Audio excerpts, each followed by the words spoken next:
Ayun, so good evening sa inyo guys. January 13, 2022. So ang ganda talaga ng market natin ngayon.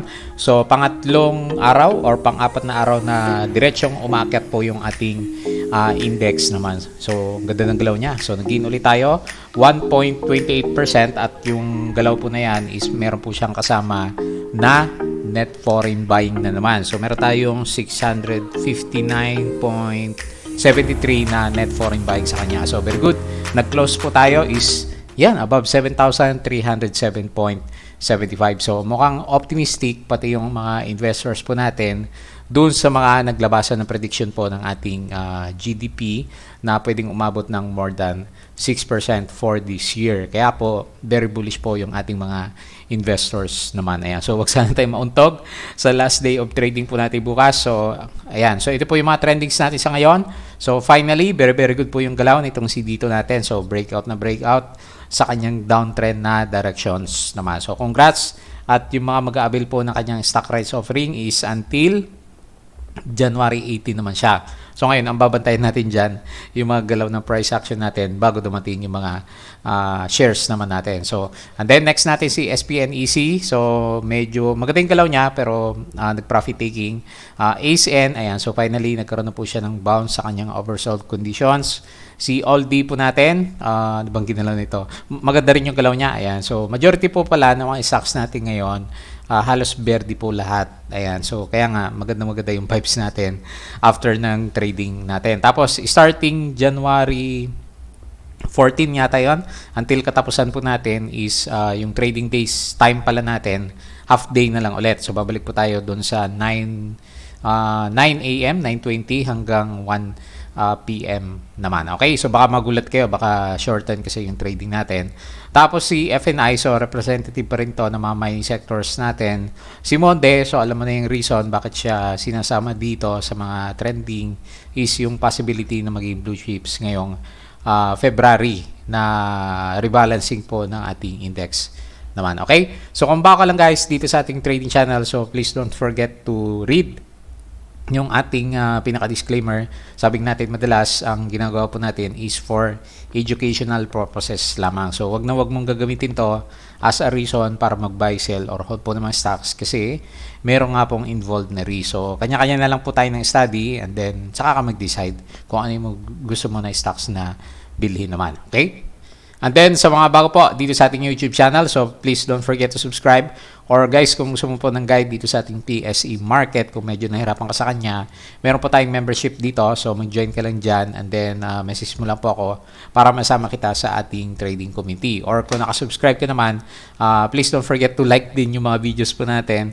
So, meron naman tayong mga daily uploads na nilalagay naman dito sa kanya. Ayan. So, anyway, araw-araw pa rin naman, nagbo-vlog pa rin naman tayo, di ba? So, 2 years na pala tayong, guys, magkakasama po na dito sa ating trading channel. Ayan, naalala ko lang.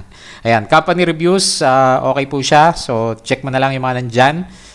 Yung bago, syempre, hindi ko pa nagagawa. So, utang ko po sa inyo yan next time. Profit or loss section, mga sample trades lang po yan. Basic indicators or technical analysis para alam natin yung direction ng ating mga stocks. Fundamentals, para alam mo kung saan hanggang saan lang. Minsan kailangan mo mag-TP talaga kasi nakita mo yung galaw ng market natin. Medyo erratic siya. So, up, down yung galawan natin. Tapos, minsan hindi nagtutuloy yung mga uptrends naman natin. So, and then, may mga stocks din, kahit anong gawin mo talaga, bumabagsak pa rin. So, alamin mo na lang yung risk management mo po sa kanila. Okay? And then, follow mo ko guys dito sa ating Palaboy Trader Crypto ko to na YouTube channel. So, kung saan nag-analyze tayo ng mga play to earn games. So, marami tayong play to earn games na nire-review dito. So, check mo na lang. And then, minsan, titrade din tayo sa ating mga cryptocurrency. So, medyo nagre-recover si mga paborito natin na cryptos naman. So, hopefully, tuloy-tuloy na po yung pag-akyat naman nila. And then, follow mo ko guys dito sa ating Facebook account. So, nagpo-post tayo dito mga information about sa stock market. And then, minsan, natutuwa tayo dito sa kay Gusali-Gusalo natin Kasi, ang mamahal na mga selfie niya, di ba? Selfie lang, pero kumikita na po siya 100,000 pesos yung isa po niyang selfie naman. Ayan. So check mo na lang baka gusto mong bumili kasi nag-appreciate siya habang sumisikat yung may-ari po ng ating pictures. And then follow mo ako guys dito sa ating Facebook page na Palawi Traders. So check mo na lang po yan. And then yung ating Bodega Peak para sa mga nag-aral sa ating stock market. So may mga guides po tayo dito na nilagay. So baka makatulong po sa yung pag-aral dito sa ating stock market naman. Yung trading journal andito po. Yung tatanong sa kanya, click mo lang yung read more and then sa bandang baba, nandun po yung ating downloadable na version po ng ating Excel naman. Okay? So, tingnan na tayo dito sa ating Twitter. Ano yung mga na-retweet natin for the day? So, tingnan natin na. Okay, dun muna tayo sa COVID cases natin. So, medyo mataas pa rin. So, all-time high tayo guys, 34,021. So, ingat-ingat pa rin po. Hindi natin na-anticipate yung ganito kalaki, di ba? So, after na mag-celebrate tayo ng mga bakasyon, New Year at saka Christmas naman. Ayan. So, ingat na lang po kayo kasi dami niya, no? Grabe. And then, majority ng cases yan po sa Metro Manila naman natin. So, ibang news dito na na-retweet natin kanina. Picor announced that it has restored full operations in nearly all of its service stations damaged by typhoon. So, good yan. Kaya pala pumipitik siya. BPI has shortened the offer period of its bonds kasi nga in demand daw siya. PLDT MVP said he expects a big push this year as the group PLDT Home become a major growth drivers naman natin. Ayan, so tapos ano pa ba?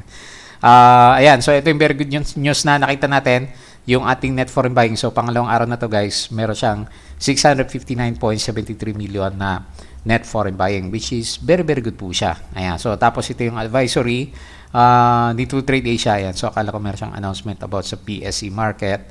Yung ating COVID cases, so Robinsons Retail Holdings, so gumalaw na rin siya, kasabay ni ASN natin. So kasi di ba ang usap-usapan, baka matanggal sila sa ating mga blue chip index. So anyway, antayin na lang po natin. Has opened its 900 drugstore with the latest South Star Drug Branch in Santa Cruz, Laguna. So, ewan ko kung meron na siyang ano dyan, mga biogesic na ubos na daw po yung ating mga paracetamol na yung mga kilala. Pero marami naman daw mga mga generic na mga gamot naman. So, pwede din naman yon. Ayan. Areas under alert level 3. So, dumami na po siya. So, ingat po kayo. So, ang dami na po nakalista dito ng mga probinsya natin. Tapos, magkakaroon ng school break from January 14 to 21 dito po sa Metro Manila. EDSA, walang traffic daw sa EDSA gawa ng COVID. Nickel hits 10-year high as electric vehicle production ramps up naman natin. Ayan, so, very good sa ating mga metal products. CLI post record high 16.5 billion reservation sale. So, laging ganda ng news nitong CLI natin. Pero yung price niya, medyo ayaw talagang umakyat. So, medyo mabagal po yung galaw nitong si CLI naman natin. Figaro Group to grow store network by 50% at the end of 2022. Ayan, so very good yan ha. So, anyway, parating na po yung kanyang or nandyan na po yung ating IPO naman sa kanya. PX sees 81 million metric ton reserve in Silangan Mine. So, nagpaparamdam itong si PX po natin. Nickel price rises on Indonesian nickel progressive tax proposal. Ayan, so medyo maraming ban dun sa ating bandang Indonesia. Cebu Pacific accelerates booster rollout for employees. Macro Asia confirms invitation to join. Ayan, meron na naman siyang guys. So, Sangli Airport Consortium. Ayan, so ewan natin kung matuloy ulit yan. RRHI opens 900 pharmacy branch. Dito's down 70% this year. Could it gain inclusion in PSEI? So, ito yung madalas na pag-usapan sa ngayon. Kung masasama nga sa inclusion sa blue chips, ito pong si Dito natin. Kasi mukhang mamimit niya yung ating 20% minimum public float. Marami pa naman siyang ibang criteria, so tingnan na lang po natin. Pero very exciting yan, di ba? Kung ma-include po sa blue chip index itong si Dito. So maraming matutuwa dyan na mga Ditonatics naman natin. MPI, Duterte grant 25-year franchise to Maynilad and Manila Water. PX completed in-phase feasibility study for the Buyongan deposit. Ayan, so very good. Meron siyang pagkukuhanan ulit ng kanya mga minahan naman. Dito, ayan. So ito pala yung commentary po ni Phil Star natin. So pwede nyong i-check yan para makita nyo po yung story na sinasabi niya about kay Dito natin. Globe announced there could be a slowdown in service. Ano pa ba? Philex sees 81, ito nga si PX natin. Petron sets 500 million senior note issuance. CLI, so siya na rin, si PX, galing kay to trade. Picor plans up to 500 million notes. Ayan, so mukhang manghirap ng capital po itong si Petron. Robinsons Retail Holding opens its 900 stores, so same din naman. Ayan, so yun lang yata yung mga na-retweet natin for the day. So the rest is halos pares na siya. Okay, so yun po yung mga nakita natin. So very small number of news lang po yung nakita natin. Pero tignan mo naman yung ginalaw po ng index natin, refresh natin siya. So, very good po siya. So, grabe na ilang araw na tayong maganda yung galaw ng index. So, nakaka-tempt pumasok talaga ng 100% sa kanya. Kasi nga, very bullish din po yung ating mga foreign investors. So, ngayon, meron siyang 659 million na net foreign buying. Tapos, 1.28% yung gain nga natin. Medyo mataas din yung konti, yung ating traded value. Mabot na siya ng 6 billion. 35% foreign ownership and then 65% po yung ating local participation. So, majority po ng blue chips natin, maliban kay Globe, Bloom, Wilcon. So, tingnan natin bukas kung sila naman. Pero ang nagdala po talaga ng index natin sa ngayon is ito pong si ASN.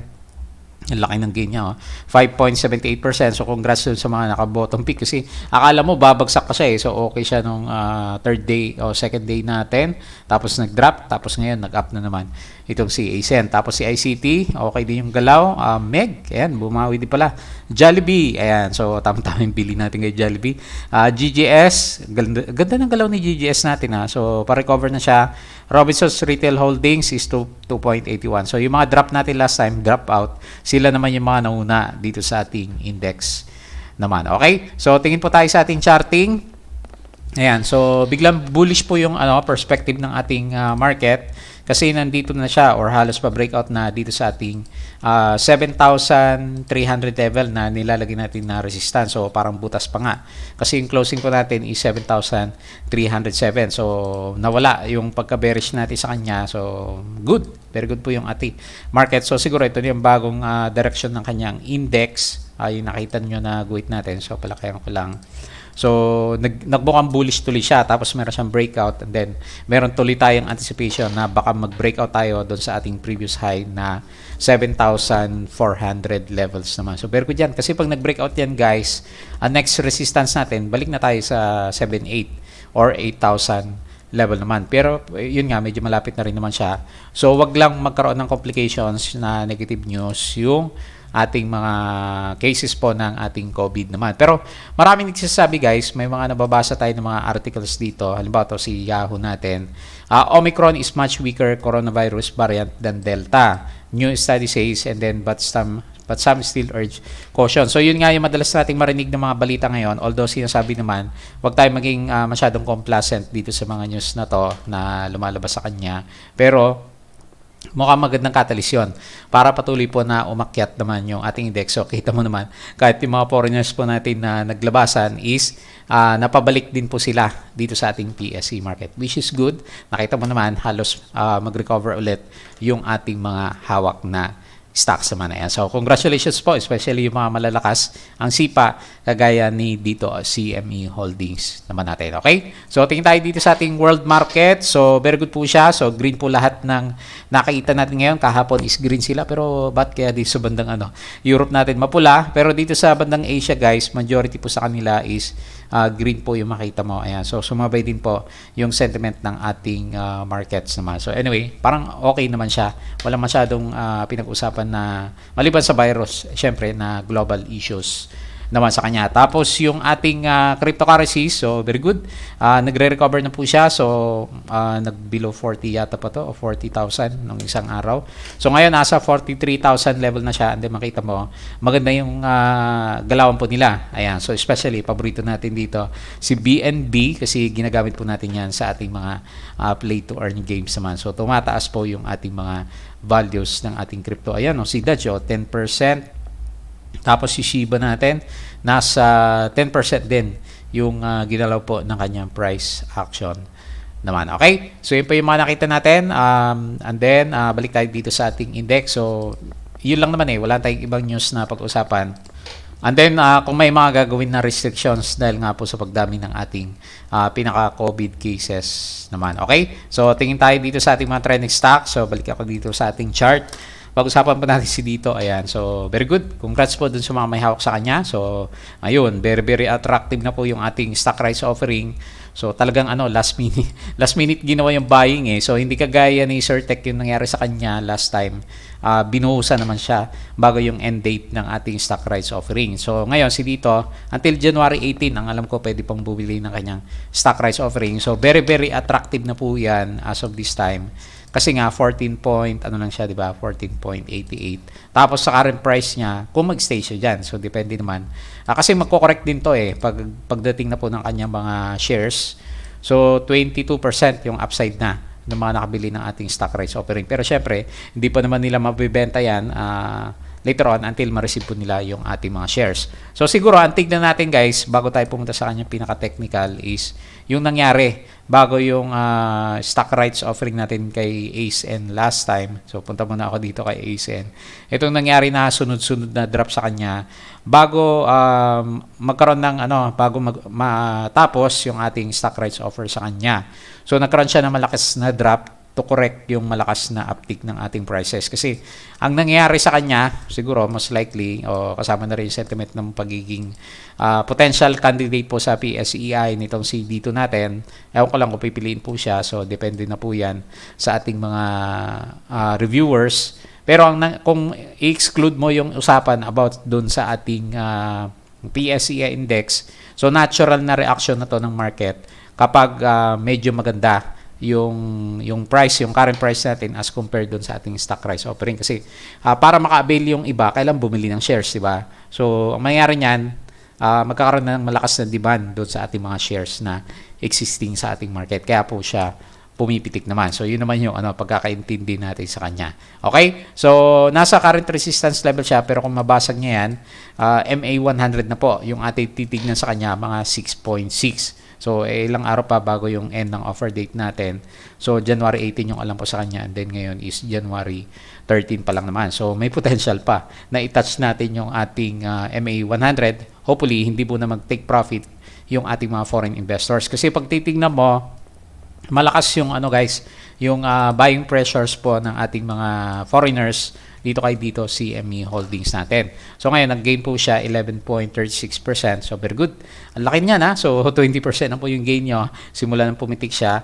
Meron siyang 20 million. So laki ngayon ng net foreign buying po nitong dito CME Holdings naman natin.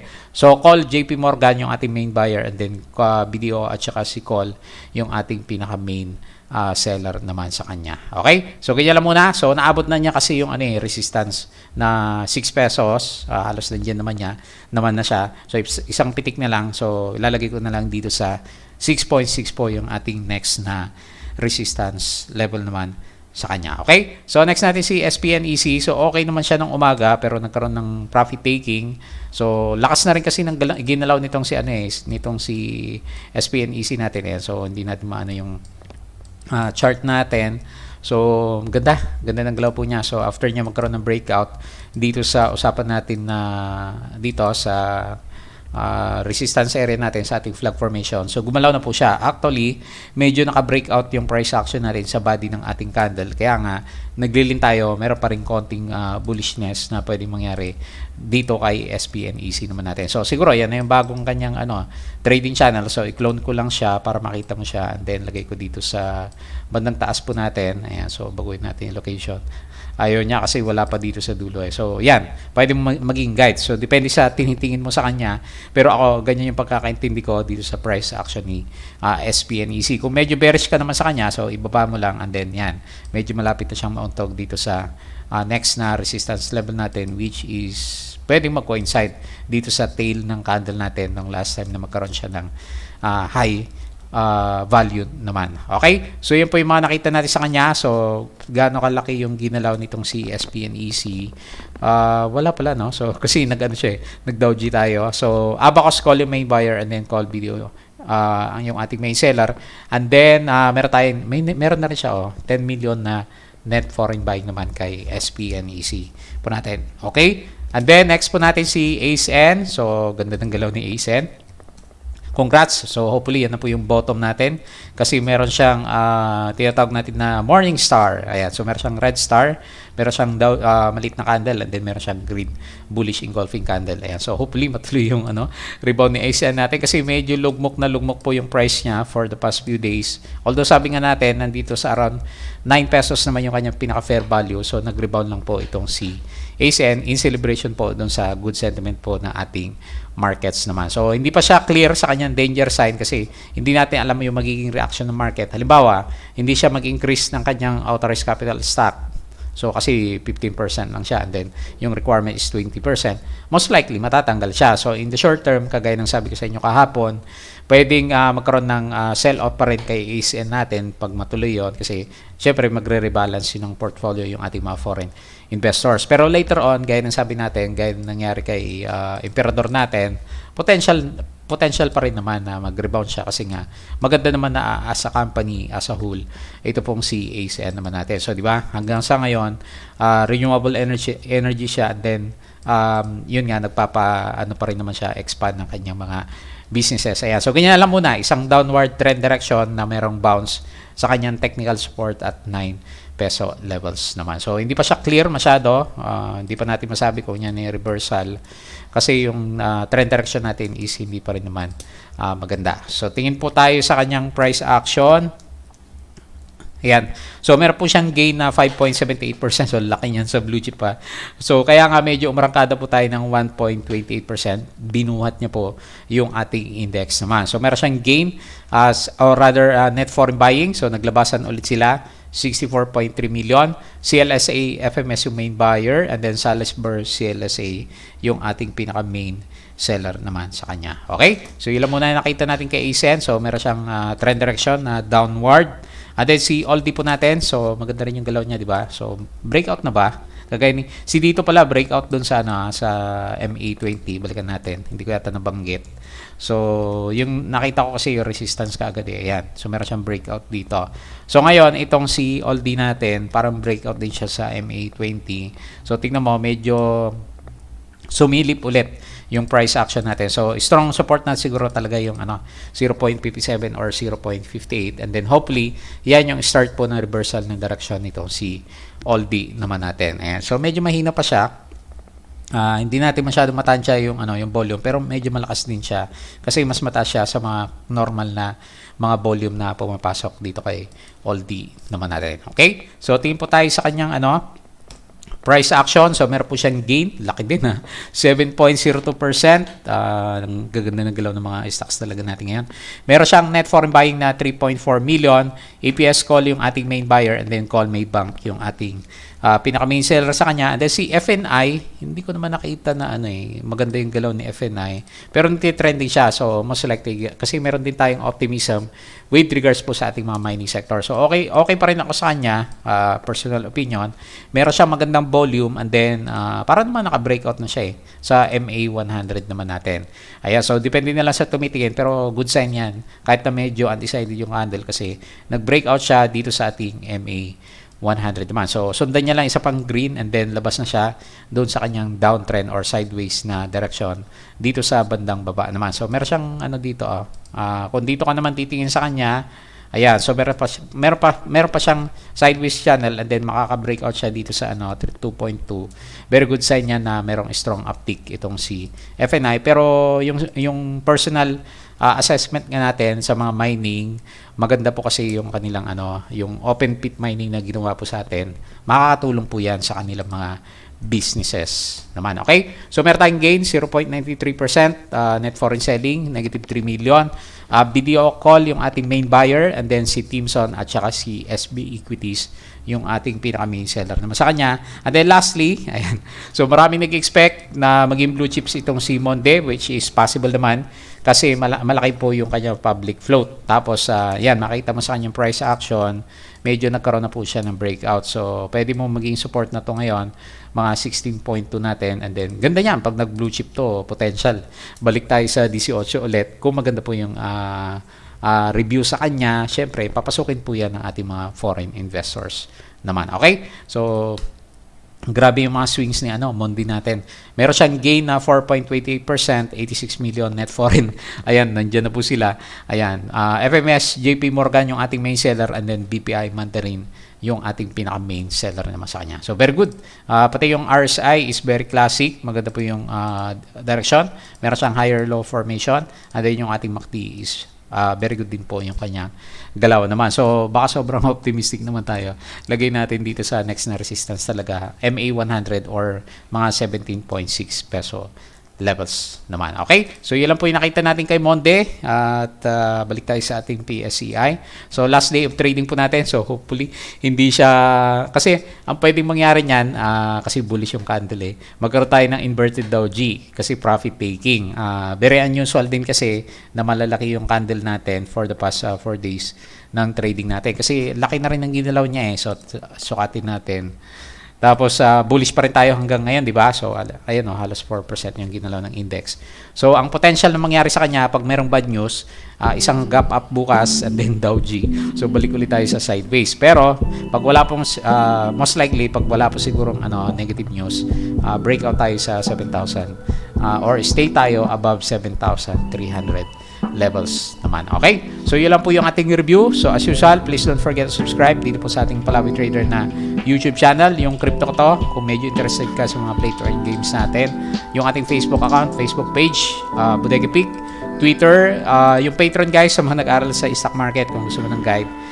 I-check na lang po yan. So, baka po makatulong ako sa yung trading journey. Pero, February 2 na po ulit yung ating opening naman sa kanya. Okay? So yun lang. Maraming salamat po ulit sa inyong panonood at pakikinig. Happy trading po bukas.